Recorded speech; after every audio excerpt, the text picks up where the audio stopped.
بالنسبة بقى للفخر العرب وفخر مصر وفخر العالم كله، محمد صلاح ملك ليفربول المتوج، اللي فاز امبارح بأحسن لعيب في الدوري الإنجليزي للمرة الثالثة على التوالي، المرة الثالثة في تاريخه. وطبعا مفيش لعيب في تاريخ الدوري الإنجليزي كله عمل الموضوع ده. تاني حاجة اللي هو خد أحسن هداف، يعني أكتر واحد مسجل أهداف في الدوري الإنجليزي تاني في موسم واحد أهوت، وخد أحسن صانع أهداف في موسم واحد، اكتر واحد صانع اهداف في الموسم واحد. فانت بتتكلم وبطل الدوري الانجليزي، بتتكلم في واحد بيكسر الارقام القياسيه، عنده رقم قياسي خلاص، فاضل له 4 اسيستات ويبقى او 5 اسيستات عشان يعدي الاول ويبقى اكتر واحد صانع اسيستات مع فريق واحد في الدوري الانجليزي. فالموضوع انا مش هقدر اتكلم، لان انا كلامي عليه هيبقى كده مجروح، لان انا مصري. تاني حاجه انا بشجع ليفربول.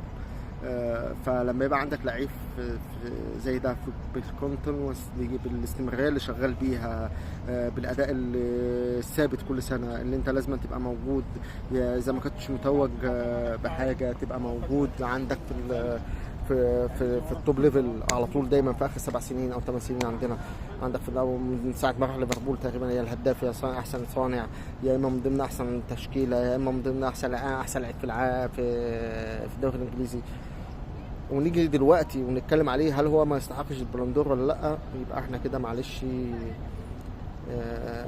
مش هياخدها عشان هو مصري وعشان هو مسلم وعشان هو جنسيته وعشان هو لونه، وهيبقى فيها عنصرة وفيها عنصرية بشكل كبير. انا مش عاوز اتكلم اكتر من كده في الموضوع ده، لكن محمد صلاح السنة دي اللي بيأديه هو يستحق اللي هو ياخد البلندور. ومش هقول اللي هو يستحق يتحط في التوب 10 ولا التوب 5، هو يستحق ياخد البلندور حرفيا. مين عمل الاستمرارية اللي موجودة دي في آخر 7 سنين غيره؟ بس فأتمنى بس تشاركونا رأيكم في الكومنتات إن شاء الله وتدعمونا، ونبقى نتقابل كده على خير في الماتش قبل الدوري. بعد الجولة الثانية نتكلم برضو عن الماتش بتاع ليفربول، ونتكلم عن الجولة الثانية بشكل كبير، ونشوف التوقعات اللي احنا قلناها في الفيديو اللي قبل كده هتبقى نظامها ايه، وان شاء الله تبقى الدنيا تمام والتوقعات تبقى احسن. وشاركوني برأيكم وتوقعاتكم في الكومنتات.